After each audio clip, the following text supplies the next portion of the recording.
오늘은 나와 함께 계시다라고 하는 말씀을 가지고 이제 제가 여러분에게 말씀을 전합니다. 제가 설교 제목을 이렇게 나눠서 하는 것은 사실 복음을 여러분에게 이제 조금 조각조각 설명을 하는 건데, 이 복음이라고 하는 것이 우리가 다 설명할 수 없어요. 짧은 시간에. 그렇지만 하나님께서 우리에게 주신 은혜대로 이제 복음 그 자체가 예수 그리스도잖아요, 그죠? 그분이 복음입니다.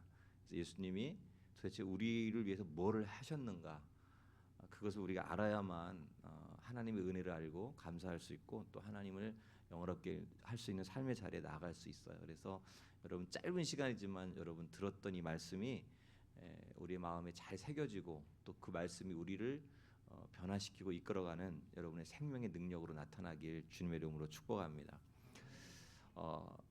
우리가 말씀이 정말 중요한 것 같아요. 어떤 경험, 어떤 기적, 어떤 능력을 체험하는 것도 중요하죠. 제가 그 고향 교회 목사님이 조금 이렇게 신유의 은사가 있었어요. 그래서 제가 이제 귀신 들린 사람 잡아오는 거를 정말 잘했어요. 저 중학교 때부터 키가 좀 크고 달리기를 잘해서, 목사님도 키가 크고 멋있지만 저도 키가 좀 원래 컸거든요. 그래서 목사님이 항상 재은아 하고 저를 불러요. 그러면 제가 가면 누구 잡아오라 그러면, 이제 귀신 들린 사람이 옛날에 왜 이렇게 많아요, 시골에. 그래서 이제 그 누나를 잡으러 가면 얼마나 빠른지 정말 칼로 있어요. 진짜 정말 귀신 들린 사람 빨라요. 총알같이 가요. 그러면 제가 정말 전심을 다해서 뛰어가지고, 근데 그 또 여자 가냘픈 누나인데 왜 이렇게 또 힘이 센지요. 잡아다가 청년들이 4-5명 막 누르면 그냥 힘쓰면 다 나가 떨어질 정도로 그렇게 막 엄청난 괴력을 발휘했던. 근데 목사님 앞에 오면 꼼짝을 못해요. 수림으로 막 물리치면 그냥 막 거품 물고 뭐 다 도망가고, 그다음에 그런 엄청난 기적과 이적을 체험했어요, 어렸을 때. 그래서 그게 정말 대단하다고 생각했거든요. 그리고 이제 목사님이 이제 봄이 되면 한 3월쯤 되면 추위가 좀 어느 정도 그치면 이제 끝나면 산기도가 있었어요. 그래서 이제 일주일 동안 저녁에 산에 올라가서 이제 기도를 하는데, 뭐 우리 어르신들은 많이 경험했을 거예요.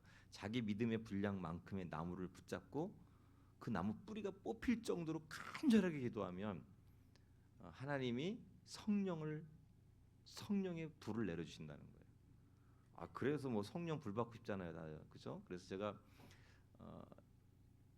소나무 하나를 적당한 걸 붙잡고서 정말 목이 터질 정도로 쫙 쥐어 부르면서 기도를 하는데 드디어 성령의 불이 임했어요. 막 기도를 하는데 불이 번쩍번쩍하는 거예요. 그래서 드디어 오셨군요, 성령님. 드디어 오셨군요. 그래서 근데 불만 번쩍거리고 아무 일이 없는 거예요. 궁금하잖아요. 실눈을 살짝 떠봤어요. 무슨 일이 있나 했더니 성령이 오신 게 아니라 목사님이 이만한 랜턴을 가지고 교인들이 얼마만큼 많이 왔나를 보려고 이렇게 비추는데 그게 번쩍번쩍하면서 성령의 불처럼 느껴진 거예요. 그런 에피소드가 있어요. 근데 여러분, 제가 이 얘기를 왜 드리냐면, 어떤 기적과 은사 그런 체험보다도 중요한 것은 말씀이에요. 하나님 말씀이 모든 것입니다. 그래서 여러분, 말씀을 간절히 사모하는 여러분 되길 축복합니다. 뭐 부흥회뿐만 아니라 평소에도 목사님 통해서 전해지는 말씀을 여러분 우리가 잘 듣고 그걸 마음에 담고, 그리고 말씀을 신뢰해야 돼요. 여러분, 말씀을 왜 신뢰해야 됩니까? 하신 분이 하나님이기 때문에 그런 거예요. 어떤 지나가는 사람이 여러분한테, 여기 상암에 가면 그 홈플러스 있잖아요. 거기 가면 100인치짜리 텔레비전을 1,000원에 준대. 지나가는 사람이 그러면 거 갈 사람이 있겠어요? 별 미친 사람 다 있네요. 그냥 갈 겁니다. 근데 우리 손병호 목사님, 이 인격적이고 훌륭하시고 영성 있는 목사님이 여러분에게 끝나고 나서, 권사님 빨리 가세요, 홈플러스 그 100인치짜리 텔레비전을 1,000원에 준대요 하면 다 가겠죠. 그거 왜 가요? 누가 얘기하냐가 정말 중요한 거예요. 목사님이 말씀하시니까 목사님 설마 뻥치겠어요? 여러분, 살아계신 전능하신 하나님, 그분이 말씀하셨기 때문에 우리는 그 말씀을 신뢰하는 거예요. 신뢰는 확신과 같이 갑니다. 여러분, 누구의 말을 신뢰하고 확신하면 그 다음에 뭐가 따르냐면 순종이 뒤따르는 거예요. 그래서 여호수아 2장에 보면 기생 라합 아시죠? 근데 그건 번역을 그럴듯하게 해서 그렇지 사실은 술 팔고 몸 파는 여자예요. 창녀입니다. 창기입니다. 그런데 소문, 옛날에는 뉴스가 없잖아. 인터넷이 없으니까 그 주막이 사람들의 모든 정보가 모이는 곳이에요. 근데 지나가는 사람들이 막 이스라엘 사람들에서 얘기하는 거예요. 애굽에서 막 400년 동안 종살이하던 민족이 그 에집트 왕을 굴복시키고 막 홍해 바다를 가르고 아말렉 족속을 물리치고 막 하나님이 그 사막의 광야를 이끌어와서 지금 일로 온다라고 하는 소문을 들었는데 소문에 자기 가족과 자기 생명과 존재를 다 걸어버리잖아요. 이게 믿음이에요. 여러분, 우리는 성경을 보잖아요. 하나님의 말씀, 확실한 거, 그걸 보고도 안 믿어요. 그런데 라합은요, 소문으로 들려온 그 하나님을 신뢰해요, 확신해요. 그리고 자기의 생명과 존재를 던져요. 그러니까 그 기생 라합이 어떤 사람이 돼요? 예수님의 조상이 돼서 성경에 기록되잖아요. 마태복음 1장 읽어보십시오. 예수님의 족보에 나와요, 라합에 대해서. 여러분, 우리가 하나님 말씀을 그냥 흘려도 내지 말고 우리의 마음과 존재를 걸게 될 때 그 말씀이 우리 안에 놀라운 생명의 역사를 나타내고 그 말씀이 우리 안에 이루어지는 놀라운 은혜가 임하게 돼요. 여러분, 그래서 하나님 앞에 이렇게 기도하십시오. 하나님, 말씀이 불과 같게 하사 내 자아를 태워달라고 기도하세요. 말씀이 방망이와 같게 하사 바위와 같은 단단한 마음들 있잖아요. 우리 마음이 얼마나 강팍해요, 그죠? 예수님께서 예수님 시대에 사람들이 피를 보도 춤을 추지 않고 애곡해서 가슴을 치지 않는 이 완악한 세대에 대해서 예수님께서 한탄하시잖아요. 우리 시대가 그런 시대인 것 같아요. 말씀을 정말 많이 듣는데 그 말씀을 진짜로 믿지 않아요. 그래서 여러분, 말씀을 정말 존재와 생명을 걸어서 듣고 믿고 신뢰하고 확신하고 순종하게 되면 우리의 삶에 놀라운 역사가 일어날 거예요. 이런 은혜가 말씀을 통해서 여러분 가운데 있길 축복합니다. 자, 누가복음 2장에 보면 예수님의 탄생에 대해서 이제 천사가 그 소식을 알리는데 온 백성에게 미칠 기쁨의 큰 좋은 소식을 너에게 전하노라. 오늘날 다윗의 동네에 구주가 나셨다라고 하는 그 예수님이 이 땅에 오시는 그 복음을 전해요. 근데 천사가 전한 이 복음이 온 백성에게 미칠 큰 기쁨의 좋은 소식이다라고 그렇게 얘기하죠. 여러분, 우리가 세상을 살아가면서 여러분이 한번 생각해 보세요. 여러분이 들었던 가장 좋은 소식이 뭘까요? 여러분이 가장 큰 기쁜 소식, 한번 자기 인생을 뒤돌아보면서 내가 살아오면서 들었던 가장 큰 기쁜 소식이 뭐가 있을까요? 저는 개인적으로 대학에 합격했다? 그 정말 기분 좋은 소식이잖아요, 그죠? 그리고 군대 제대 날짜가 잡혔다? 너무 좋은 거예요. 왜냐하면 제가 지금 집사람이 저의 첫사랑이었거든요. 근데 군대 가기 6개월 전에 사귄 거예요. 30개월 군 생활하고 나면 다 도망가요. 제가 인사병을 했거든요, 행정병이라. 그래서 군대에서 너무나 애들이 많이 탈영을 하거나 죽는 거예요. 근데 북한군이 한국 군인을 죽인 것보다 한국의 여자친구가 고무신 거꾸로 씌워가지고 자살한 애들이 더 많아요. 진짜 많이 죽어요. 그래서 어떤 일을 했냐면 여자친구가 있는 병사들을 다 조사를 해가지고 편지가 오는 거를 그래프를 만들어요. 2등병 때는요, 편지가 매일 와요, 매일. 그럼 그래프를 쫙 하다가 1병 때 되면 떨어져요. 상병 때 되면은 한 달에 한 통. 그러다 상병 거의 끝나서 병장팀 되면 다 도망가요. 그래서 여자친구 남는 사람이 없어요. 근데 제 여자친구는 끝까지 기다려주더라고요. 정말 지독하리만큼. 그러니까 제가 제대 날짜가 기다려지는 거예요. 빨리 나가야지. 그런데 어느 날 제 제대 날짜가 딱 정해졌다라고 하는 소식이 사령부로부터 딱 들려왔을 때 정말 제가 구원받았을 때도 이렇게 기뻤나 할 정도로 기뻤어요. 여러분에게 정말 기쁜 소식은 뭘까요? 뭐 대학에 합격했다, 아니면 어디 취업했다, 아들이 장가든다, 딸이 결혼한다, 뭐 이런 여러 가지 소식, 손자를 봤다, 손녀를 봤다, 이런 소식이 우리 인간이 살아가면서 들을 수 있는 많은 좋은 소식이 있잖아요. 근데 여러분, 예수 그리스도가 이 땅에 오신 것이, 나에게 오신 것이 정말 이 천사가 얘기한 것처럼 큰 기쁨의 좋은 소식으로 믿어집니까? 정말 믿어져요? 네, 오늘 그걸 한번 점검해 보려고 합니다. 자, 사람은 누구나 다 좋은 소식을 기다리는데 이 세상에서 듣는 그 좋은 소식은요, 사실 영원하지 않아요. 길어봤자 한두 달, 조금 더 길으면 6개월이에요. 저희 교회에 권사님 한 분이, 저 일산에 가면 킨텍스라고 있잖아요. 거기 아파트를 사셨어요. 정말 돈을 열심히 모아가지고 좋더라고요. 킨텍스 아파트 가봤더니 뷰도 좋고. 그래서 제가 신방을 갔더니 권사님이 예배를 드리는데 너무 저는 말씀에 은혜 받아서 우는 줄 알았어요. 그랬더니 나중에 목사님 꿈만 같아서 눈물이 자꾸 나오네요. 그래서 제가 시험이 들어가지고. 그런데 그게 얼마 가는지 아세요? 3개월도 못 가더라고요. 집산 기쁨은 3개월도 못 가요. 세상의 기쁨은 그래 영원하지 않아요. 그런데 여러분, 예수 그리스도께서 이 땅에 오셔서 나의 구주가 되셨다는 것이 우리에게 왜 영원토록 큰 기쁨의 좋은 소식이 될까? 그것은 바로 우리가 읽었던 오늘 본문의 말씀 때문에 그런 거예요. 자, 말씀 우리 23절 다시 한번 읽어보겠습니다. 같이 읽겠습니다. 보라, 처녀가 잉태하여 아들을 낳을 것이요 그의 이름은 임마누엘이라 하리라 하셨으니 이를 번역한즉 하나님이 우리와 함께 계시다 함이라. 여러분, 하나님이 예수님의 이름을 져줬는데 임마누엘이래요. 근데 그 뜻이 뭐냐면 하나님이 우리와 함께 하신다는 거예요. 이게 왜 놀라운 일이냐면 바로 21절 때문에 그래요. 1장 21절 아들을 낳으리니 이름을 예수라 하라. 이는 그가 자기 백성을 그들의 죄에서 구원할 자이심이라 라고 얘기를 해요. 여러분, 21절이 먼저 돼야만 23절이 되는 거예요. 하나님이 자기 아들 예수를 이 땅에 우리를 위해 보내주셨는데 아들을 낳을 것인데 이름을 예수라 하라. 근데 그 예수의 이름이 뭐냐면 자기 백성의 죄를 그들의 죄에서 구원할 자이심이래요. 여러분, 우리의 죄가 해결되지 않으면 하나님 앞에 나갈 수 없어요. 하나님과 함께 할 수 없어요. 그래서 21절이 먼저 이루어지면 임마누엘, 하나님 우리와 함께 하시는 삶이 이루어지게 되는 거예요. 여러분, 하나님이 우리와 함께 하신다는 것이 얼마나 놀라운 일인지 몰라요. 왜 그러냐면 우리의 죄의 문제가 해결되지 않으면 우리가 하나님 앞에 나가는 순간, 하나님을 대면하는 순간 우리는 어떻게 돼요?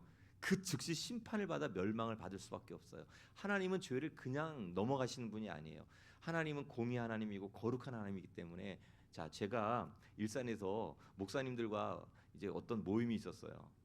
이제 운동 모임이 있었는데 제가 거기에 뭔가 중요한 이제 직책을 맡고 있어가지고, 근데 교회에 어떤 일이 있어서 제가 신방을 갔다가 조금 시간이 늦은 거예요. 그래서 마음이 너무 급한 거예요. 제가 가야만 그 일이 이루어지는데 목사님들이 다 한 30명 가까이가 저를 기다리고 있는데 마음이 너무 불안하고 급해서 제가 그만 차를 빨리 운전하고 가다가 신호를 위반했어요. 신호가 빨간불, 파란불에서 이제 막 빨간불로 바뀌어서 그럼 가면 안 되는데 제가 빨간불을 거의 바뀌었을 때 그 사거리를 딱 통과한 거예요. 통과하자마자 뒤에서 777 차 옆으로 대세요. 깜짝 놀라서 뒤돌아봤더니 제 바로 뒤에 순찰차가 서 있던 거예요. 신호 대기하고 있다가.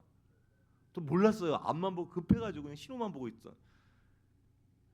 너무 놀래가지고 차를 옆에 댔더니 경찰관이 오더니 참 세상에 이렇게 배짱 좋은 사람 처음 봤대요. 아니 뒤에 순찰차가 있는데도 위반하느냐는 거, 신호를. 전 전혀 몰랐어요.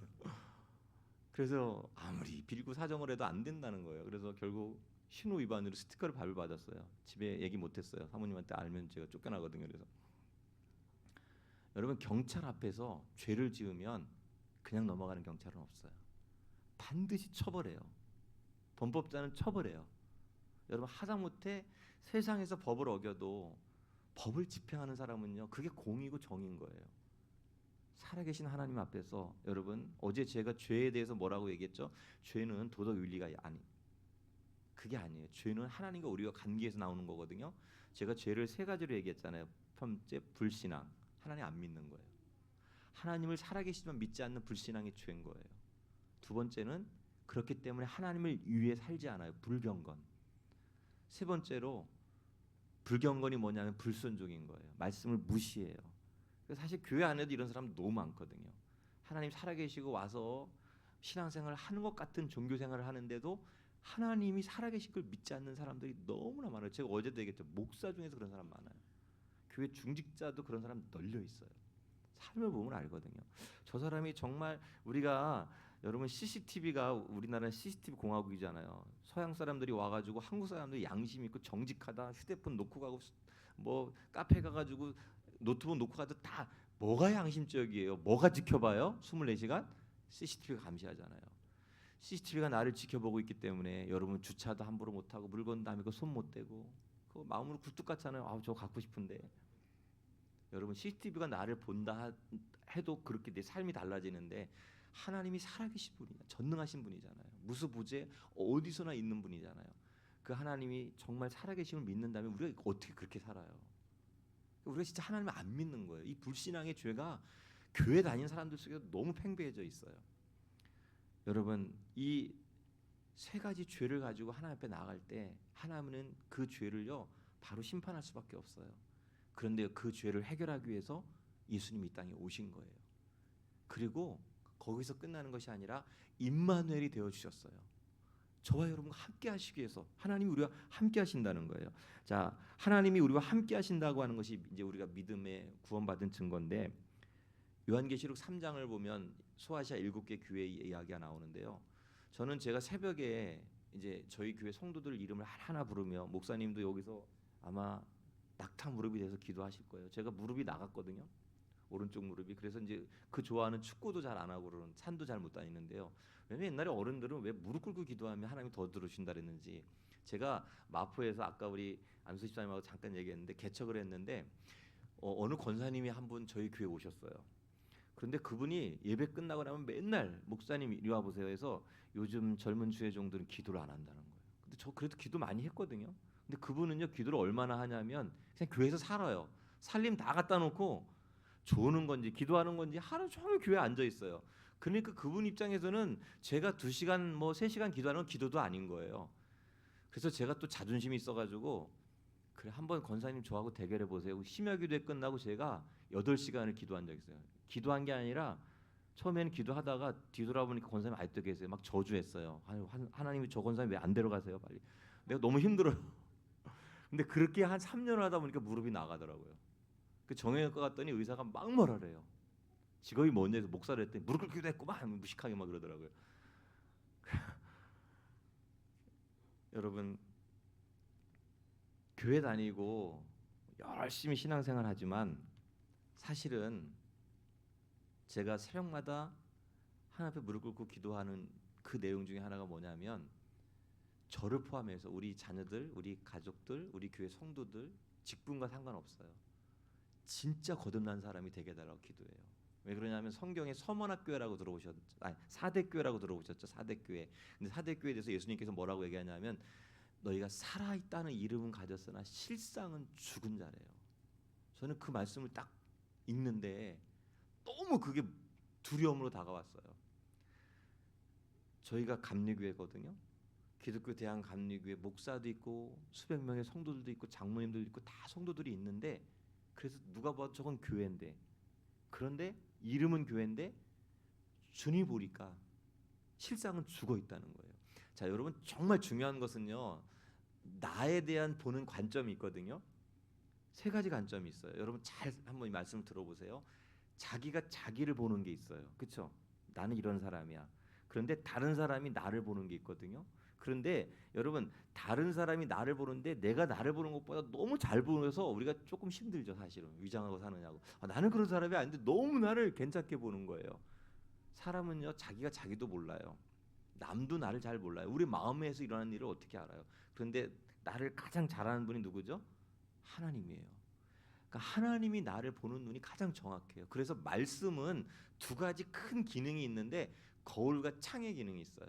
오늘 여러분 하루 일어나셔서 거울 몇 번 보셨어요? 수십 번 보셨죠? 거울은 나를 보는 거예요. 여러분 내가 밥을 먹었는데 입에 고춧가루가 꼈나 거울 보고 알잖아요. 얼굴에 뭐가 묻었나, 마스카라는 제대로 됐나, 머리 모양은 제대로 됐나. 제가 예전에 부교육자로 했던 교회 목사님이 거울을 안 보고 새벽 예배 나오셨나 봐요. 머리가 이렇게 섰어요. 파마한 것처럼. 그 사모님이 뒤에서 난리가 난 거예요. 목사님 이거 막 이래요. 그 목사님이 설교하다 말고 강대상 밑으로 내려가더니 이거를 누르고 올려주셨는데 더 이상해졌어요.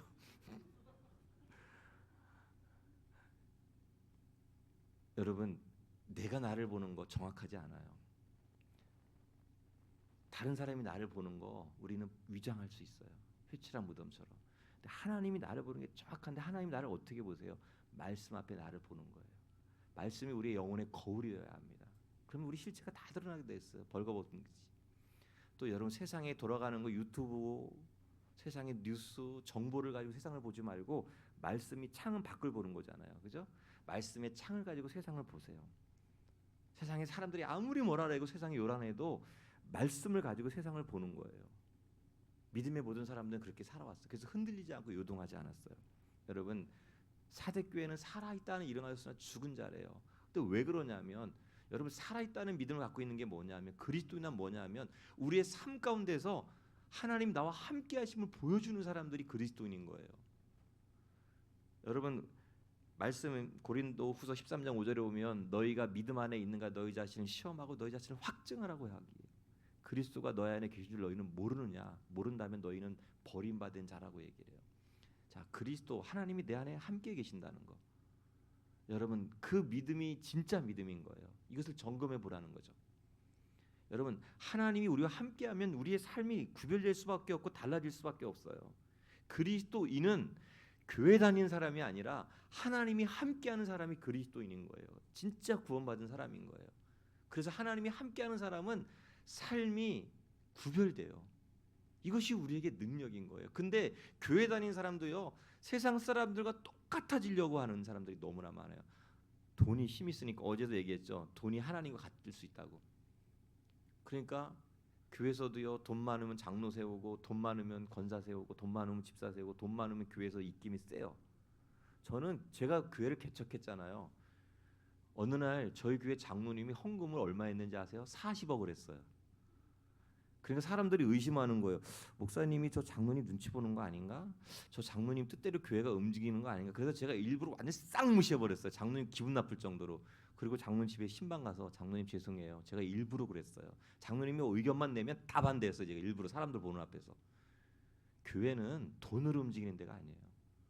세상에 제가 오늘 교회에서 나오려고 했는데 부목사님이 저 막 오더니 목사님 3월 23일에 고양 시장에 저희 교회 와서 예배드린대요. 목사님 허락받고 제가 연락드리고 했어요. 그래서 시장이 왜 와? 그랬더니 크리스찬인데 그냥 교회 이렇게 다니면서 예배 드리고 싶다 그러더라고요. 그래서 좋다. 그럼 조건이 있다. 절대 난 인사 소개 안 시키겠다. 그냥 와서 예배만 드리고 조용히 가라. 그래도 올 테면 오라 라고 왔어요. 여러분, 시장 아니라 대통령이 와도 다 성도예요. 그냥 똑같은 거예요. 그리스도 안에서. 교회는 세상의 논리와 세상의 힘과 세상의 권력, 물질이 교회를 좌우하면 그게 세속화하고 그게 더 위험한 거예요. 공산주의보다. 교회 세속화가. 여러분, 기독교 2000년 역사 속에서 기독교는요, 외부 세력에 의해서 망한 적이 한 번도 없어요. 로마 제국이 기독교인들을 얼마나 많이 죽였는지 아세요? 원형 경기장에 횃불로 자기들 경기할 때 이 사람 그리스도인들에게 기름을 발라서 횃불로 밝히고 그 고통 가운데 자기들이 경기했단 말이에요. 사자를 한 달간 굶겨서 밥으로 던졌어요. 톱으로 키고 가죽을 벗기고. 그런데 기독교는 살아남아서 더 강력해졌어요. 여러분, 기독교는 2000년 역사 속에서 외부의 핍박에 의해서 망한 적이 한 번도 없어요. 근데 기독교가 왜 타락했냐면 여러분, 로마의 국교로 공인됐잖아요. 내부가 썩은 거예요. 세속화된 거예요. 너희는 이 세대를 본받지 말라고 했는데. 여러분, 우리는 세상과 같아지면 절대 안 돼. 그러면 교회 망하는 거예요. 제가 경기도 가평에 갔더니 친구 목사님 어제도 얘기했지만 남이섬 옆에서 정말 아름다운 교회에서 목회하는 친구가 있는데 그 교회 옆에 남부 수력 발전소라고 있어요. 들어보셨나요? 호명산이 있어요, 가평에.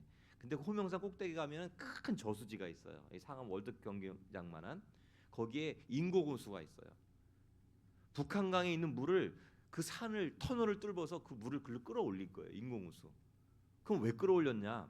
제가 그 목사님 그 수력발전소 원장이 거기 소장이 거기 교회를 나와서 그 친구 목사님 교회 놀러 갔어요. 목사님들 했더니 그 소장이 원래 여기 국가 시설이라서 일반인들 안 들어오는데 구경 못 하는데 목사님들이 오셨으니까 소장님이 특별히 저희를 견학을 시켜줬어요. 근데 그 호명산 꼭대기부터 그 북한강까지 터널이 뚫혀져 있어요. 2.8km가. 그래서 이게 뭔 터널이에요? 했더니 수력발전소를 설명하는데 그게 서울 북부 지역에 예비 전력을 공급하는 건데 그 당시만 해도 전기 에너지는 이게 저장이 안 돼요. 지금은 뭐 배터리로 저장을 하지만 그래서 물을 저장하는 거예요. 그래서 서울 북부 지역에 전기가 딸리면 그 물을 떨어뜨려요. 그 저수지에 있는 물을. 그러면 낙차가 있잖아요. 2.8km에. 그 낙차가 크면 클수록 에너지가 강한 거예요. 양이 많아지고. 이게 이제 발전소인 거예요. 제가 그때 뭘 느꼈냐면 차이가 크면 클수록 에너지가 크다는 거예요. 양이. 여러분 세상과 똑같으면 아이고 저 목사 똑같아, 그거는 망한 거예요. 저 장로 똑같아, 여러분 그런 소리 많이 듣죠. 저 교회 다녀도 똑같아. 제가 개척을 처음에 일산에서 할 때 그 10층짜리 일산에 가면 천년주패라고 유명한 그 예식장이 있는데 거기 4층에 장로님 회사 세미나실에서 개척을 했거든요. 그래서 이제 토요일만 되면 토요일날 주일날 되면 그 예식장 손님이 봄 가을에는 너무나 많아요. 그래서 정말 주차하기도 어렵고 엘리베이터 타면 예식장 손님들이 가득 타요. 그래서 제가 지하 1층에서 차를 주차하고 엘리베이터를 딱 탔는데 전부 다 예식에 온 손님들이 탄 거예요. 근데 거기서 어떤 분이 이러는 거예요. 아들 결혼 언제? 했더니 여자를 만나고 있긴 한데 다 좋아, 뭐 직업도 좋고 성품도 다 좋은데 걔 교회 다녀. 그런 교회 다니는 게 결혼 며느리 보는데 결격 사유인 거예요. 제가 너무 충격을 받았어요. 사람들이 교회 다니는 사람을 이렇게 취급하는구나. 똑같구나. 세상만도 못하게 보는구나. 여러분 거룩은 뭐냐면 구별인 거예요. 세상과 다르게 사는 거예요. 내가 손해를 봐도 하나님이 나와 함께 하시기 때문에 그 손해를 손해로 생각하지 않은 거예요. 남들은 다 받는 게 복 있다고 얘기하죠. 근데 주님은 주는 자가 복되다고 얘기해서 주는 거예요. 다르잖아요 벌써. 세상은 받는 걸 복 있다고 전부 받으려고 눈에 혈안이 돼 있잖아요. 근데 성도는요 주는 것을 복으로 아는 거. 왜 그렇죠? 세상 모든 만물의 주인 되신 하나님이 나와 함께하기 때문에 그런 자신감이 있는 거예요. 주는 자는 복되도다. 주님이 주는 자는 후히 되어 넘치도록 채워주시겠다고 약속하셨잖아요. 이걸 믿는 거예요. 말씀을 믿는 겁니다. 이게 바로 그리스도인이에요. 그래서 구별된 삶을 살아가요. 제가 개척할 때 장소를 한번 옮겼는데 교회 건물을 상가 건물 한 층을 샀어요. 리모델링하고 막 이제 개척 한 1년차 지났는데 갑자기 1층에 있는 커피숍 사장님이 올라오셔서 저한테 땡깡을 부리는 거예요. 니네 교회에서 물이 새가지고 우리 카페에 있는 1,000만 원짜리 커피 기계가 고장이 났다는 거예요. 근데 제가 그래서 장로님들한테 내려가 보라 했더니 그 커피숍이 크지 않았어요. 한 10평도 안 되는데 그 커피숍 위치가 주방 밑이면 이해가 가는데 제 강대상 밑에 커피숍이 있는 거예요. 그러면 강대상에서 생수가 흘러갖고 거기에 샌 것도 아니고 아무리 봐도 샌 흔적도 없고, 그런데 커피 기계는 고장났다고 매주 올라와서 땡깡을 놓고 막 소리 지르고 막 기물을 막 파손하려고 그러고 막 물어달라는 거예요. 그거 어떻게 해요 교회가? 여러분 여러분 좋은 나무 교회 이런 일이 있으면 어떻게 할까요? 제가 교회 중직자들을 모아놓고 얘기해. 이거 어떻게 하면 좋을까요? 그랬더니 아무도 얘기 못해요. 두 가지가 있다. 저 사람을 경찰에 고발하는 거다. 우리가 법으로 해결하는 거다. 그리고 또 하나는 저분이 요구하는 걸 들어주는 거다. 그랬더니 사람들이 가만히 있어요. 그래서 제가 우리가 교회지 않냐. 저 사람이 말하는 거 말도 안 되는 소리 안다. 그래서 제가 커피 하는 목사님한테 그 기계가 지금 감가상각해서 얼마 정도 가냐 했더니 1,000만 원짜리인데 한 500 정도밖에 가치가 안 된다는. 그래서 제가 그분을 불렀어요. 그래서 제가 아무 얘기하지도 않고 교회에서 현금으로 500만 원을 봉투에 담아왔어요. 재정부에. 그래서 그걸 드리면서 저희가 그랬다고 하니 믿어지진 않지만 사장님 얘기 들을게요. 그리고 다시는 올라와서 이렇게 막 저희들한테 협박하지 않기로 서약서만 하나 써주세요. 그리고 500만 원을 드렸어요. 저는 제가 목회하면서 가장 잘한 것 중에 하나. 성도들 중에서 저한테 목사님 왜 그렇게 하세요? 피 같은 돈 성도들이 땀 흘려 이래서 헌금 낸 걸 가지고 저런 말도 안 되는 무도한 사람 돈을 주느냐 막 이런 얘기를 항의를 하는 권사님도 있었어요. 그분들의 마음 충분히 이해가 돼요. 성도들이 삶 현장에 나가서 그 돈 버는 게 얼마나 힘들어요. 그 피 같은 돈을 가지고 헌금한 돈을 말도 안 되는 강도 날간노 같은 사람한테 500만 원을 줬으니 이해가 안 되죠. 근데 저는 그건 거룩의 대가라고 생각을 해요. 그때부터요 교회가 엄청 부흥했어요. 왜냐하면 그 주변에 있는 상가 사람들이 이상한 교회가 왔대요. 다른 교회가 왔대요. 사람들이 교회를 어떻게 생각하는지 아세요? 예전에는 어디 가면 목사님들이요 80년대 90년대 초까지만 해도 식당에 가면 교회 안 다니는 사람도 목사라면 반찬 하나 더 갖다 줬단 말이에요. 지금은 째려보고 노려봐요 목사라면. 그래서 어디 가면 목사라고 안 그래도 교수라고 얘기해요. 이 교수? 손 교수? 손에 안 보려고. 그런 시대가 됐어요. 여러분 왜 그런지 아십니까? 하나님이 나와 함께 하시다는 것을 믿지 않기 때문에 그런 거예요. 이걸 복음으로 받아들이지 않기 때문에 그런 겁니다. 다시 한번 우리 1장 23절 읽어보겠습니다. 본문 23절 보라 처녀가 잉태하여 아들을 낳을 것이요 그의 이름은 임마누엘이라 하셨으니 이를 번역한즉 하나님이 우리와 함께 계시다 함이라. 여러분 사랑하는 우리 좋은 나무께 성도 여러분, 이 마태복음 1장 23절의 말씀 임마누엘, 이것이 정말 여러분에게 진짜 기쁨의 큰 좋은 소식이 되길 축복합니다. 하나님이 나와 함께 하시다는 것, 이것이 얼마나 놀라워요. 우리를 구별되게 하고 세상에 나가서 우리를 당당하게 하고 하나님 백성답게 살아가는 하나의 이유가 되는 거예요. 자, 하나님이 함께 그럼 하신다는 것을 우리가 어떻게 알 수 있을까? 여러분, 하나님이 나와 함께하는 것을 우리가 어떻게 알 수 있어요? 제가 그것을 간단하게 점검해 드릴게요. 가끔 성도들 중에 저한테 와서 목사님, 제가 뭘 하려고 하는데 하나님의 뜻이 무엇인지를 모르겠어요라고 물어보는 사람이 있어요. 그러면 저는 속으로 그걸 제가 어떻게 알아요? 아니 제가 어떻게 알아요? 하나님 다 하나님 앞에 나가서 기도 하나님.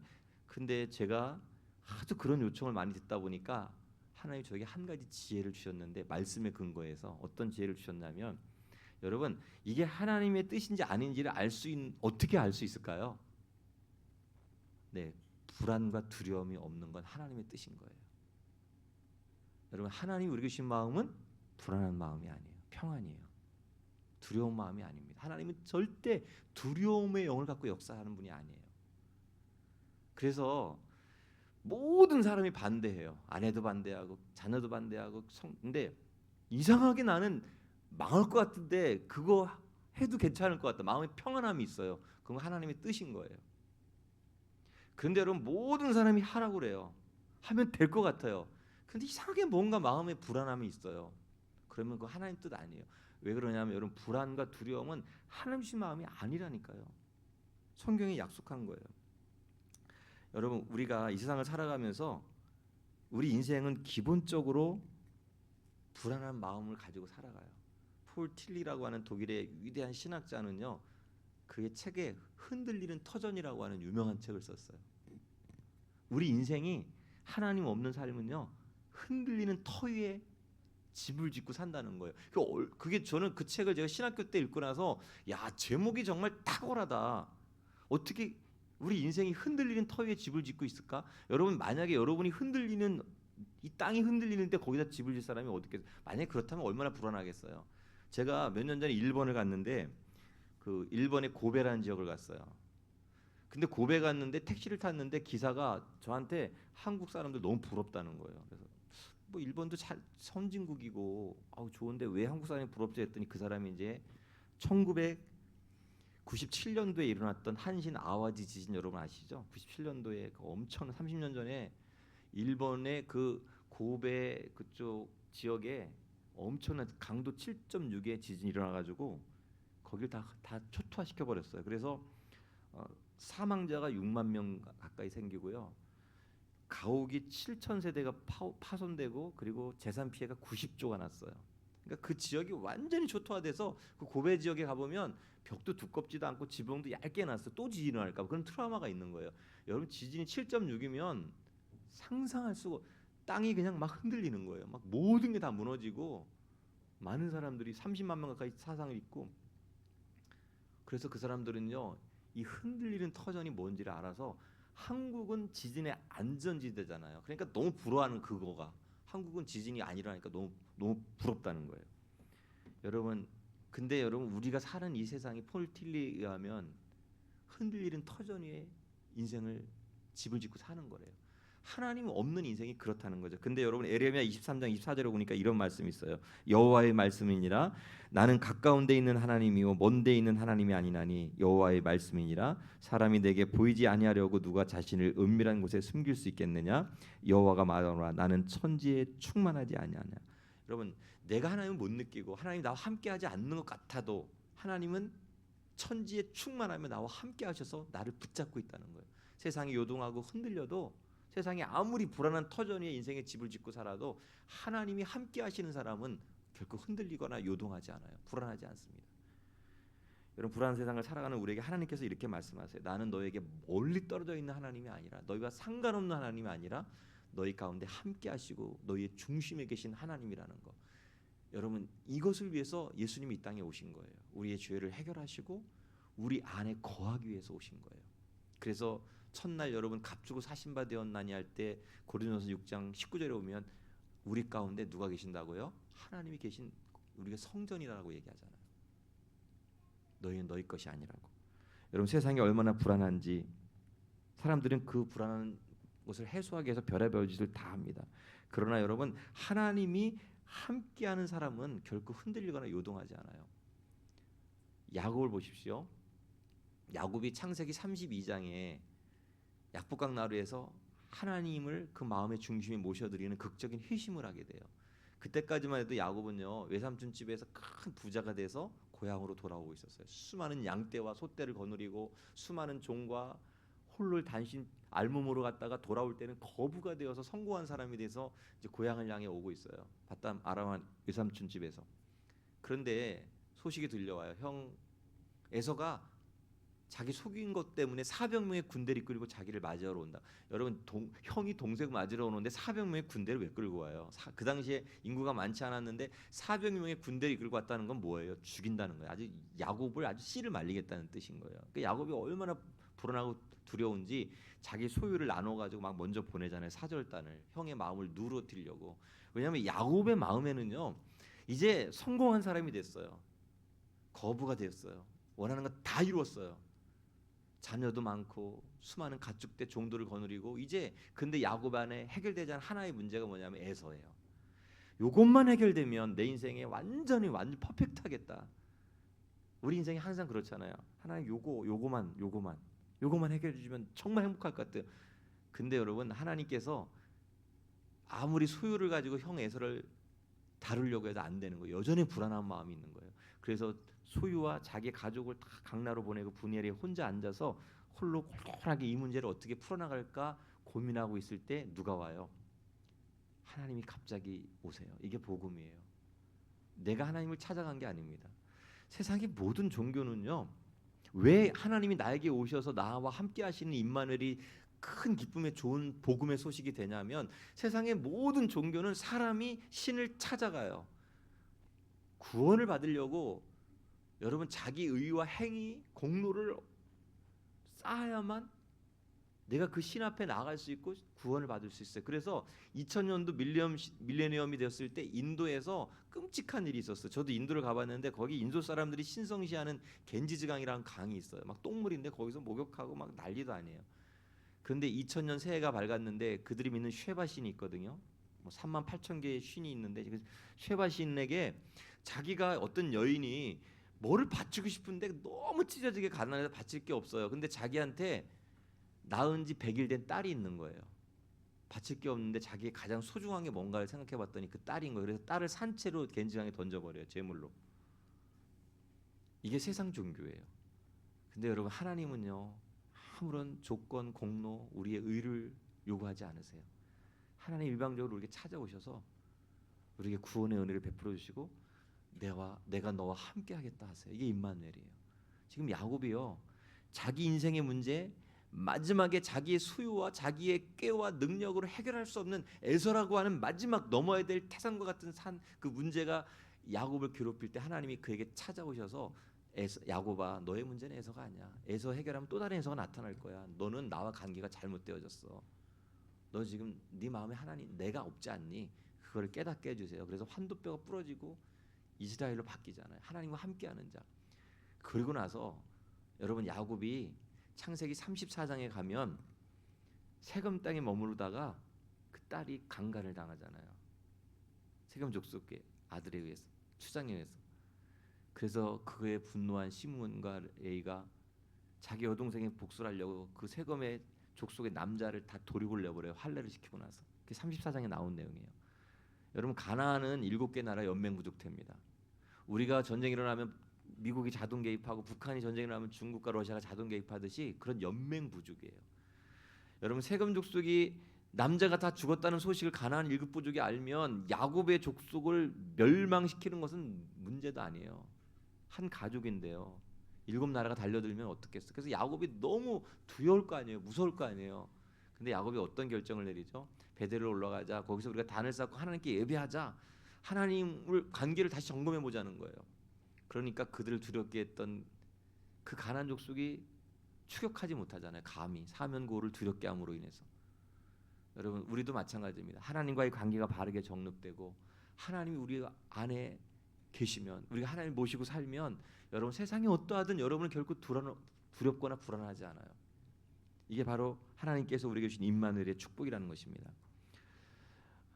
요즘은 이제 사람들이 너무 불안한 시대에 살아가니까 교회 다니는 사람도 그런 것 같아요. 점을 그렇게 많이 보고 집 이사 갈 때도 여러분 한 달에 30일 중에 6일 정도가 기일이 있다면서요. 휴일도 있대요. 또 며칠 동안. 제가 작년에 교회가 이전하면서 집을 이사를 했는데 이사 날짜를 이렇게 막 잡다 보니까 어느 특정한 날짜가 하나 빈 거예요. 가을인데. 그래갖고 제가 이삿짐 센터에 물어봤어요. 이날 왜 이 좋은 가을날 이날 왜 이사하는 사람이 하나도 없어요. 다른 날은 되게 많은데 했더니 이날이 휴일이에요. 그래서 그럼 그날 저 해주세요. 그래서 휴일날. 그랬더니 가격도 30% 싸게 해주더라고요. 여러분 이사 휴일날 하세요. 사람들은요 다 그 길일인 6일 30일에 6일 그때 날짜를 잡아요. 왜냐하면 그렇게 하면은 집이 잘 된대요. 부자도 되고 형통하고. 심지어는요 아이들 태어나는 것도요 뭐 이렇게 좋은 날이 있다면서요. 그래서 제가 어떤 분한테 이런 기가 막힌 얘기를 들었어요. 어느 날 12시 이전에 아이를 낳으면 용이 여유주를 들고 하늘로 승천하는 그런 팔자가 된다는 거예요. 12시 전에. 그런데 그걸 뭐 그 사람만 알겠어요? 산부인과 갔더니 막 그 오전에 제왕절개 수술하려고 막 문전성시를 이루고 막 호떡지 불나는 것처럼 막 많은 사람들이 모여든 거예요. 근데 이분이 불안한 거예요. 이거 내 차례 12시 넘어가겠다. 이거 너무 큰일 났다. 근데 막 마음을 졸이고 있는데 수술이 딱 끝났는데 아이가 11시 55분에 태어난 거예요. 와, 이거 됐다 이제. 너무 신난 거예요. 막 배도 안 아프고 뭐 먹지 않아도 배부르고. 근데 이제 마지막으로 이 아이의 팔자를 완벽하게 하려면 어떻게 되냐면은 이름을 잘 줘야 되잖아요. 장명. 그래서 이제 제일 좋은 이름을 지어주기 위해서 생년일시를 가지고 장명가한테 찾아간 거예요. 그랬더니 이 장명가가 이 생년일시를 보더니 탄성을 지르면서 깜짝 놀라는 거예요. 자기가 수천 명의 이름을 졌는데 이렇게 좋은 날 태어나고 정말 이런 팔자를 본 적이 없다고 그러면서 너무 막 감탄을 하는 거예요. 그러니까 너무 기쁘잖아요. 와, 진짜 끝내주나 보다. 진짜 내가 그러길 잘했다 그러면서 그 장명을 지는 사람한테 이 아이가 태어난 사연을 막 얘기한 거예요. 사실은 내가 이렇게 해도 이날이 용이 여유주를 물고 올라가는 팔자를 갖고 태어난 날인데 내가 너무 조마조마했는데 정말 12시 전에 태어나야 되는데 정말 의사가 신속하게 수술해서 11시 55분에 태어났다. 그랬더니 갑자기 그 말을 듣던 장명가의 얼굴이 시커머지는 거예요. 왜지? 왜 그러지? 뭐 잘못했나? 조금 침묵이 일어나서 이 장면가 뭐라고 얘기하냐면 괜찮아요. 자연산이 아니어도 양식이어도 요즘은 괜찮아요. 그러더래요. 양식이어도 괜찮다. 여러분 어떻게든지 부모는 좋은 팔자, 좋은 기회를 만들어 싶은 거. 애한테 도움이 되려고 하면 다소 무리가 되더라도 왜 그러냐면 불안한 거예요. 자녀들의 미래가 불안하고 앞날이 불안한 거예요. 여러분 불안하지 않습니까? 여러분 그런데 하나님 믿는 사람들은요. 하나님이 우리와 함께하면은 내 삶에 어떤 상황과 조건이 펼쳐져도 어제 제가 다윗이 시편 23편 4절에 사망의 음침한 골짜기로 다닐지라도 해를 두려워하지 않는다라고 얘기했어요. 구약에 보면 두려워하지 말라고 하는 표현이 너무나 많이 나오는데 특별히 저는 여호수아를 보면 모세가 죽고 나서 젊은 지도자 여호수아가 모세의 뒤를 이어서 이스라엘의 지도자가 되잖아요. 근데 그냥 지도자가 아니에요. 제가 목회를 해보니까 교인 몇 명만 모여도 지도자가 된다는 건 정말 너무 힘들어요. 정말 쉴 날이 없어요. 다 요구가 다르고 정말 어떻게 많은 문제가 일어나는지. 제가 코로나 끝나고 나서 근데 너무 힘들고 막 여러 가지 일이 있어갖고 장로님이 목사님 우리 그 여행을 좀 가자고 그래서 북유럽 있잖아요. 노르웨이, 핀란드, 덴마크, 에스토니아 거기를 장로님이 이제 다 티켓을 하고 목사님 목회하면서 한 번도 주일날 성지순례도 주일 때문에 안 가셨고 하니까 이번에 좀 마음 먹고 교회도 이전하고 그랬으니까 좀 가시죠. 그래서 제가 계속 캔슬하다가 너무 장로님이 그래서 또 그것도 예의가 아닌 것 같아서 갔어요. 얼마나 신나요, 여러분. 목사가 주일 하루 쉬는 게 정말 휴가 온 것 같고 그런데 제가 거기 갔는데 호텔에서 이제 주일날 우리 아내하고 둘이 이렇게 유튜브로 예배 드리려고 하는데 갑자기 누가 문을 노크라는 거예요. 근데 밖에 사람이 한 15명이 서 있는 거예요. 가이드가 이번에 여행 온 팀 중에 목사님이 있다는 걸 가이드가 여기 서교동교회 권사인데 예배 드리자고 왔어요. 가지고 거기서 설교를 했어요. 설교를 하고서 이제 나는 설교가 팔짱가도 그러고서 이제 좀 쉬어야 되겠다 그러고 있는데 그 다음 날 원로 장로님이 돌아가셨다는 거예요. 근데 그 원로 장로님이 제가 교육전사 때부터 저와 같이 신앙생활했던 분인데 일산에서 목회한다니까 서울 연희동에서 따로 오신 분이거든요. 그러니까 얼마나 저를 아끼고 저한테는 아버님 같은 분이었어요. 저를 평생을 위해서 기도해 주신 분인데 그런 분이 돌아가셨다고 하니까 이게 여행이 아니에요. 아무것도 하기 싫은 거예요. 그 노르웨이 가가지고 피오르드 그 일생에 한 번 가본 거기를 저만 못 올라갔어요. 마음이 아파서. 장로님 돌아가셨는데 내가 여기 가서 즐길 마음이 생길까?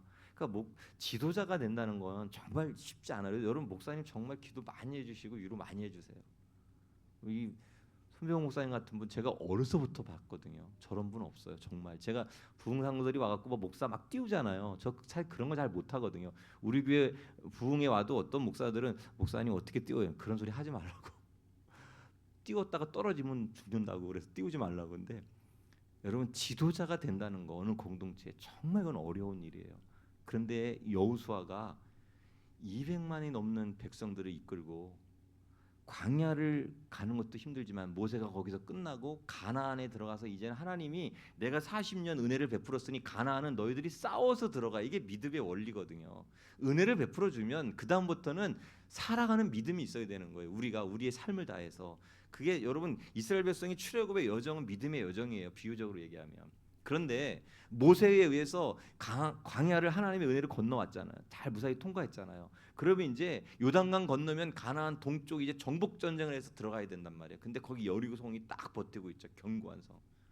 그러니까 이 젊은 모세가 얼마나 마음이 불안하고 두려웠겠어요. 또 그걸 바라보는 이스라엘 백성들, 그 노예하고 정말 하나님과 같은 모세라는 지도자가 갑자기 사라져버리고 젊은 지도자가 이 전쟁을 하면서 이 정복해 나가야 될 때 백성들도 불안하고 여러분 여호수아도 불안하고 이때 하나님 뭐라고 얘기하신지 아십니까? 내가 내게 명령한 것이 아니냐. 강하고 담대하라. 두려워하지 말며 놀라지 말라. 내가 어디로 가든지 내 하나님 여호와가 너와 함께 하시느니라. 함께 하시느니라. 여러분 그 가나안 정복 전쟁이 얼마나 이스라엘의 정부 조직이 있어요. 군대 조직이 있어요. 무기가 있어요. 어디 한번 제대로 싸워본 적이 있어요. 아마 오합지졸일 거예요. 그런 이스라엘 백성들을 향해서 여호수아를 향해서 하나님 뭐라고 얘기하죠?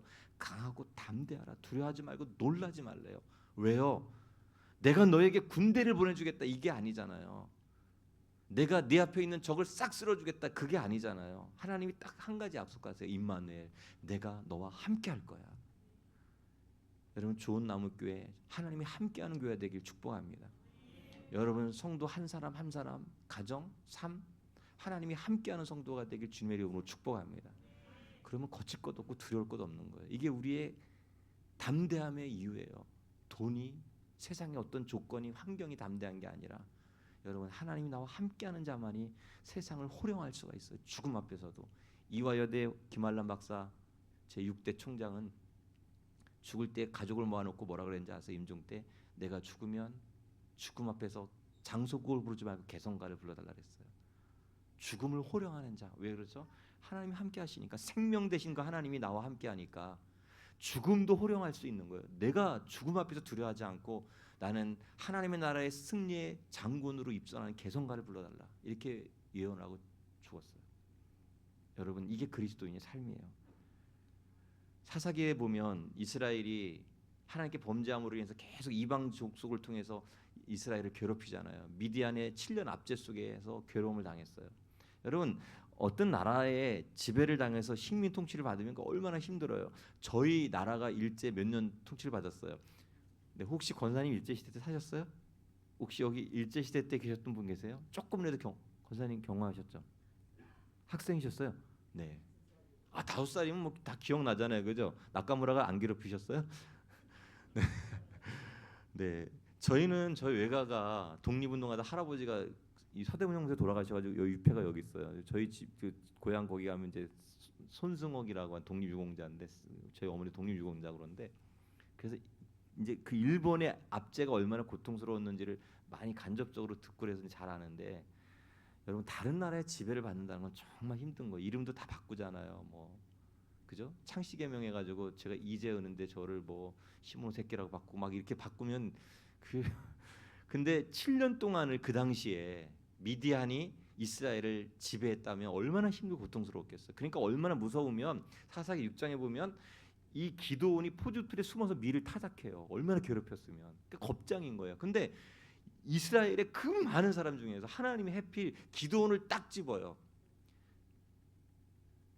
제가 하나님이라면 그런 포도틀에 숨어갖고 두려워 벌벌 떨고 있는 그 겁장인 기드온을 선택하지 않겠어요. 그냥 막 미디안을 막 턱뼈로 다 막 죽이고 막 활로 칼로 막 나가서 싸우는 그런 용장을 선택하겠죠. 세상 여러분 교회가 왜 세상 조건을 가지고 리더를 선택하지 말아야 되냐면, 하나님이 함께하는 사람이면 초등학교 나와도 리더를 세워야 돼요.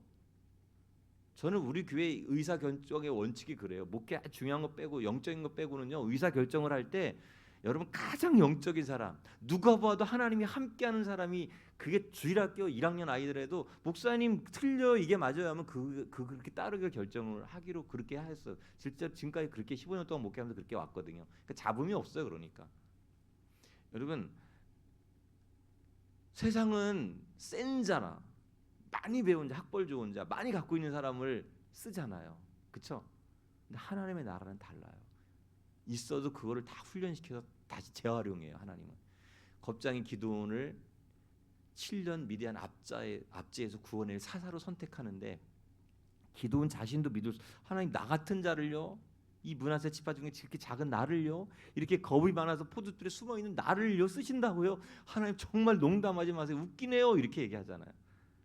막 여러 가지 막 검증 과정을 거치잖아요. 근데 저는 뭐 다른 모든 이야기 다 할 수 없지만 사사기 6장 가운데, 사사기 가운데 가장 놀라운 복음 중에 복음이 뭐냐면, 그런 겁장이 기드온에게 하나님이 뭐라고 나타나서 뭐라고 얘기하죠? 큰 용사요. 이렇게 얘기해요. 큰 용사요. 그리고 뒤에 어떤 말씀을 하냐면 내가 너와 함께할 것이다라고 얘기해요. 겁장이가 하나님이 함께하니까 큰 용사가 되어서 하나님이 기드온에게 뭐라고 했냐면 내가 미디안 치기를 한 사람 치하겠다라고 얘기를 해요. 얼마나 놀라운 일이에요. 교회는 힘으로, 능으로, 돈으로, 세상의 능력으로, 권력으로, 지식으로 움직이는 데가 아니에요.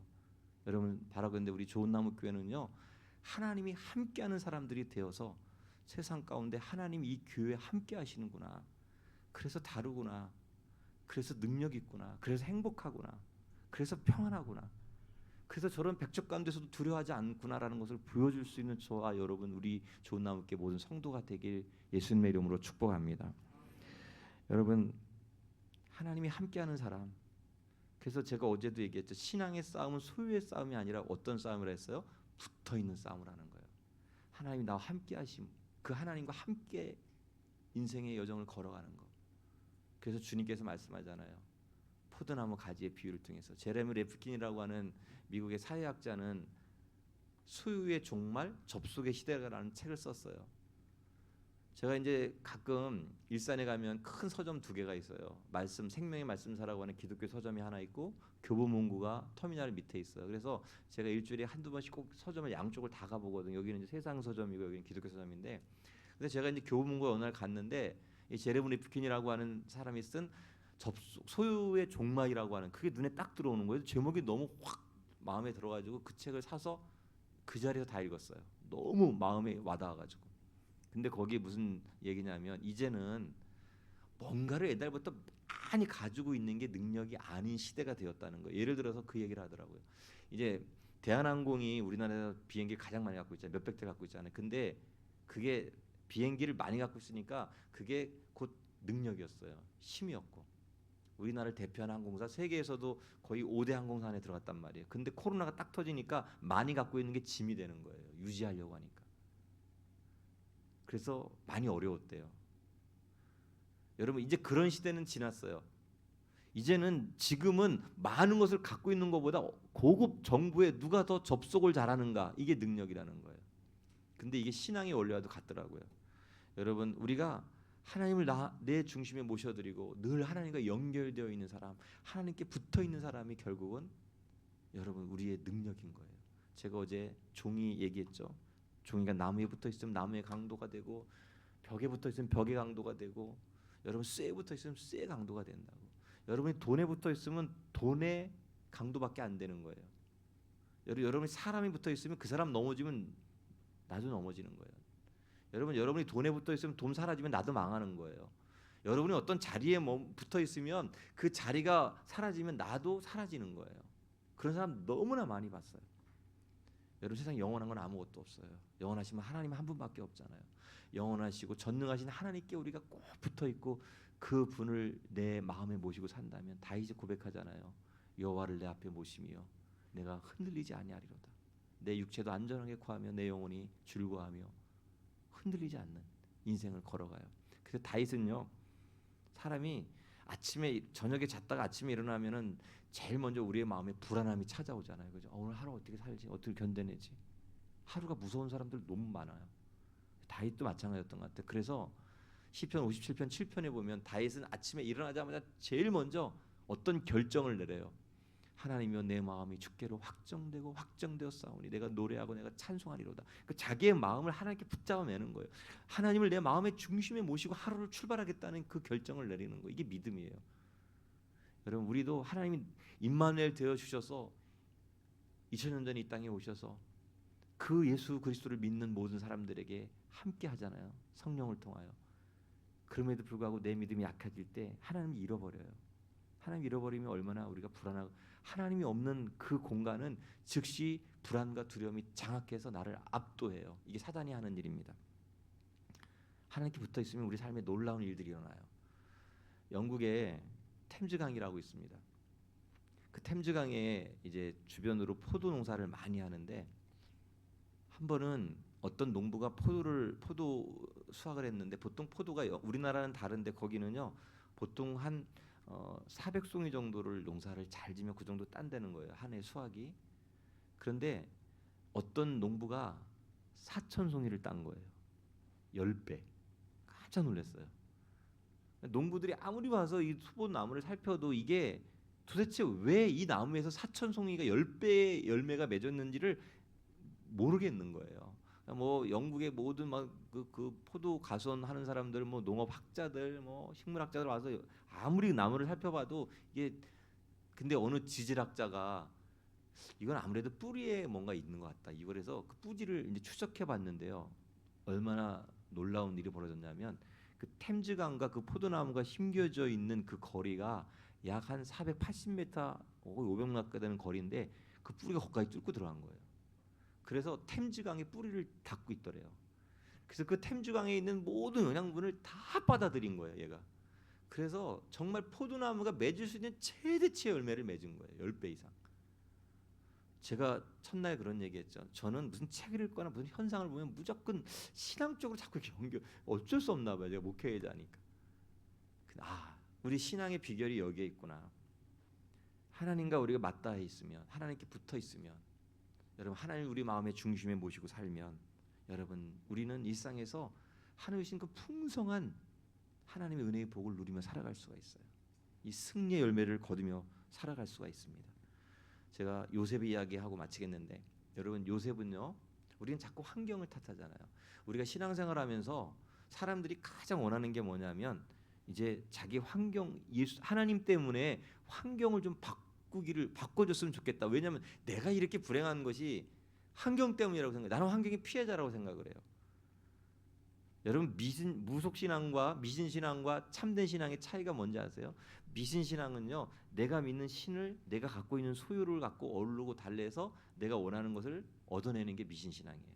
환경을 바꾸고 조건을 바꾸고 소유를 늘리는 게 기복신앙, 미신신앙이에요. 근데 참된 신앙은 뭐냐면요, 내가 믿는 그 하나님에 의해서 내가 날마다 변해가는 게 참된 신앙인 거예요. 그래서 환경을 탓하지 않아요. 조건을 탓하지 않습니다. 하나님 앞에 제가 개척하고 얼마 안 돼서 송구 영신예배 우리 드리잖아요. 좋은 나무 교회도. 그 송구 영신예배 드리면 여러분 기도 제목 혹시 써내나요?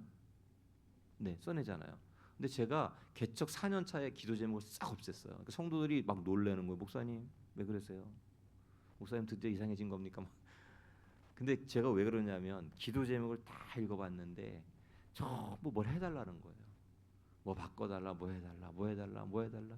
자기 존재를 위한 기도, 자기 변화를 기도 하나도 없는 거예요. 그래서 이거 필요 없겠다. 그래서 제가 그냥 차라리 그냥 안수기도 해주는데 기도 제목 써놓지 마세요 했는데 또 너무 심한 것 같아서 작년에 부활했어요 다시. 근데 많이 바뀌었더라고요 성도들의 기도 제목이. 여전히 그런 분도 있지만 여러분 형통이 뭔지 아세요? 믿는 자에게 형통? 제가 아까 얘기했죠. 성도는 세상과 같으면 안 된다고. 언어도 달라야 돼요. 복도 달라야 돼요. 어제 제가 복은 뭐라 그랬죠? 세상은 많이 갖고 있는 게 복이지만 그리스도의 복은 하나님을 가까이 하는 거예요. 그래서 아굴의 기도처럼 잠언에 아굴이 기도하잖아요. 내가 너무 부해서 하나님을 모른다. 내가 너무 가난해서 도둑질해서 하나님을 욕되게 할까 두렵다. 그러니까 중심에 하나님이 계신 거예요. 여러분 우리가 무조건 부자가 좋은 게 아닙니다. 무조건 가난한 게 좋은 게 아니에요. 가난해서 하나님을 찾을 수 있다면 여러분 그건 그 가난 축복인 거예요. 하나님 가까이 하는 게 축복인 거예요. 복인 거예요. 여러분 우리가 이 언어에 대해서 자꾸 세상적인 가치관을 가지고 언어를 가지고 살아가면 안 되고요. 형통이라는 게 뭐냐면 제가 창세기 39장 요셉의 이야기를 할게요. 요셉이요 형들에 의해서 노예로 팔려가잖아요. 원래 살해하려고 했다가 죽이려고 했다가 그냥 큰형의 만류로 인해서 그냥 그 물웅덩이에 던졌다가 미디안 상인에게서 건져서 보디발의 집에 팔려간 거잖아요. 여러분 생각해 보세요. 여러분 형제 다 있죠. 뭐 형제가 없으면 부모님이 나를 중국에 팔았어요. 그리고 내가 중국의 왕서방네 집에 가서 노예로 살아요. 그러면 나는 밤낮으로 그런 꿈을 꿀 거예요. 내가 반드시 여기서 살아남아서 가서 나를 판 형의 목을 따겠다. 이게 진짜 가만히 안 두겠다. 내가 진짜 어떻게 형제가 이럴 수 있냐. 이런 마음을 가질 거예요. 그죠? 내가 여기 탈출한다. 두 번째, 내가 탈출할 뿐만 아니라 반드시 성공해서 복수하겠다. 뭐 이런 여러 가지 생각. 아니면 보디발의 집에서 그 보디발의 아내가 막 요셉이 너무 잘생겨갖고 막 동침하자고 밤낮으로 유혹하잖아요. 그러면 모른 척하고 네 좋다고 하니 그래 넘어가자 하면 내가 뭐 편하게 거기서 종생활할 거니까 그냥 타협하고 넘어간다.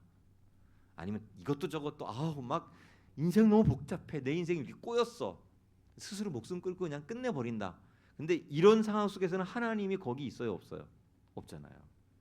그런데 이러한 상황 속에 놓인 요셉을 성경은 창세기 39장에 보면 요셉이 형통하였더라 형통하였더라 형통하였더라 계속 이런 말씀을 해요. 아니 도대체 우리가 세상의 개념으로 볼 때 형통이 뭔데 성경은 형통이란 단어도 모르는 거예요 국어사전적으로. 그런데 거기 그런 말이 있어요. 여호와께서 함께 하심으로 요셉이 형통한 자가 되었더라. 여호와께서 함께 하심으로 요셉으로 인해서 보디발의 주인이 형통하게 되었더라. 여러분 형통은요 하나님이 함께 하심이 형통이에요. 자, 저 따라해 볼까요? 하나님이 함께 하심이 형통입니다. 하나님이 함께 하는 게 형통인 거예요. 상황이 바뀌는 게 형통이 아니라. 자, 하나님이 함께 하는 게 왜 형통이냐면 하나님이 우리 중심에 계시면 우리 인생은 요동하거나 흔들리지 않아요. 요셉이 그런 인생을 살았어요. 바다에 나가면 항상 태풍이 있어요. 바다에 파도가 있기 때문에 그런 거예요. 파도가 왜 있냐면 달의 중력과 지구의 중력이 서로 당기거든요. 그게 물에서 서로 충돌하면서 물을 막 움직이게 하는 거예요. 그래서 여러분 달의 중력이 셀 때, 지구의 중력이 셀 때 이게 딱 마주치면 큰 파도가 있는 거예요. 막 민물, 썰물이 생기고. 그래서 바다는 항상 파도가 있어요. 중력이 있기 때문에. 파도가 없는 바다는 없어요. 우리 인생이 파도가 없는 인생은 없어요. 제가 좀 이따 이제 찬양 부를 때 거센 파도가 나를 향해 밀려와도 뭐 그런 내용이 있는데 여러분 파도가 항상 있어요. 바다는. 그런데 어떤 배는 파도에 좌초당하거나 파도에 넘어지는 배가 있고 어떤 배는 건재하게 그 파도 있는 거센 곳을 항해해서 목적지 가는 배가 있는. 그게 뭐가 차이가 날까요? 뭐가 결정할까요? 파도의 크기가 결정할까요? 파도는 항상 있어요. 예측이 가능해요. 배의 크기가 결정하는 거예요. 여러분 배가 크다는 건 뭐냐면 배 밑에 가면 밸런스 키르라고 용골이라고 얘기해요. 배의 무게 중심을 잡아주는 쇳덩어리가 배 밑에 있어요. 그게 배가 크면 쇳덩어리가 큰 거예요. 우리 꽤 오래전에 세월호가 안타깝게 침몰해서 우리 꽃가 같은 아이들이 300명 가까이 죽었잖아요. 너무 안타깝잖아요. 제가 안산에 그 사고 나서 그 유가족 위로하러 유로 예배 들어갔다가 정말 펑펑 울고 왔어요. 너무 마음이 아파서 거기 교회 권사님 자들도 많고 근데 거기 왜 밑에 물을 제대로 안 채워서 이 배가 균형이 안 맞아 넘어진 거예요. 그럼 배는요 항상 그 용골이라고 하는 밸런스 킬 균형을 잡는 쇳덩어리가 있어요. 그래서 쇳덩어리가 크면 아무리 파도가 몰려와도 이게 흔들리거나 요동하지 않고 자초하지 않아요. 넘어가지 않습니다. 하나님이 여러분 우리의 마음의 중심에 딱 계시면 아무리 거센 파도가 우리 인생 가운데 몰려와서 우리를 흔들어도 요동하지 않아요. 흔들리지 않아요. 무너지지 않아요. 하나님이 내 마음의 중심을 잡고 있기 때문에 그런 거예요. 이게 바로 임마누엘의 축복입니다. 제가 지금까지 어떤 간증을 들었을 때 가장 은혜가 되었던 간증이 제가 친구 목사님이 목회하는 교회에 그 헌신예배 설교를 갔는데 수련회 끝나고 근데 그 교회가 큰 사건이 하나 있었어요. 아이들이 수련회를 갔다가 여름 수련회를 갔다가 강릉으로 갔는데 거기 수석 장로님 아들이 서울대 법대를 다니는데 어떤 고등학생 같이 갔던 수련회 학생 중에 하나가 수영을 못해서 바다에 이렇게 빠져서 허우적거리는 거를 구하러 들어갔다가 걔는 구하고 그 아들이 죽은 거예요. 장로님 수석 장로님 아들이 서울대 법대 다니는 엘리트더라고요. 얼굴 잘생기고. 그리고 그 장례가 끝난 지 얼마 안 된 교회였어요. 막 다 침을 막 저는 그 얘기를 친구 목사님부터 듣고서 가서 무슨 설교를 할까 막 너무 고민이 되고 그랬는데 그날 예배를 다 끝났는데 제 설교를 듣던 장로님이 계속 예배 시간 내내 울다가 예배 딱 끝났는데 갑자기 목사님이 이제 이렇게 나와서 찬송을 부르려 했는데 장로님이 잠깐만요 하는 거예요. 예배 시간에. 그거 거의 흔한 일이 아니잖아요. 드디어 저 장로님이 아들 때문에 교회를 박살내나 보다. 그런 일이 너무 많아요. 그렇게 수련회 갔다가 사고 나서 죽어가지고 여기 서대문 가까운 우리 감리교 하나도 목사님이 쫓겨났어요. 아들이 죽어서. 그런 게 많거든요. 그래서 저도 그런 걸 상상을 했어요. 제가 잠깐 앞에 나가서 간증을 하고 싶다는 거예요. 나왔는데 뭐라고 얘기하냐면 자기 아들에 대해서 얘기합니다. 자기 아들이 이렇게 죽은 건 너무 인간적으로 안타깝고 그렇지만 이 아들이 누군가의 생명을 구원하고 죽어서 너무 감사하다라면서 자기가 그 아들이 뭐 이렇게 보험 드는 게 있었나 생명보험 앞에 여러 가지 그런 거 그거를 다 하나님 앞에 감사원금으로 드리겠다고 거기 선포를 하면서 감사의 눈물을 흘리며 감사의 고백을 드리는 걸 봤어요. 그때 제가 무슨 마음이 들었냐면 저분은 진짜 하나님이 함께하는 분이구나. 그 마음에 하나님이 함께하시는 분이구나 라는 것을 알게 되었어요.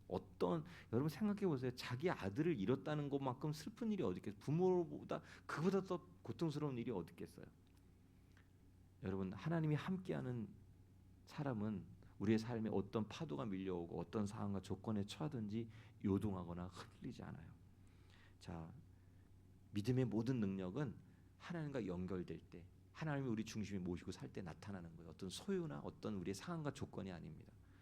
사랑하는 우리 좋은 나무교회 성도 여러분, 이제 임마누엘 되신 그 하나님이 나에게 오셔서 잠깐 있다가 머물고 떠나가는 것이 아니라 영원토록 나와 함께하겠다고 하신 이 복음, 바로 예수 그리스도가 이 땅에 오신 이유는 바로 나를 주님의 성전 삼아서 성령이 영원토록 나와 함께하기 위해서 임마누엘 되어주기 위해서 오신 거예요. 이 복음이 정말 믿어진다면 여러분 이게 우리가 정말 기쁨의 큰 좋은 소식이 되지 않겠습니까? 여러분 세상 어떤 소식보다도 이 임마누엘 된 그 하나님이 나와 함께 하신다는 것이 저와 여러분에게 가장 큰 기쁨의 좋은 소식이 되어서 하나님이 함께하는 사람임을 우리의 삶 현장 가운데서 우리의 온 삶을 통해 드러낼 수 있는 저와 여러분 되길 주님의 이름으로 축복합니다. 자, 우리 찬송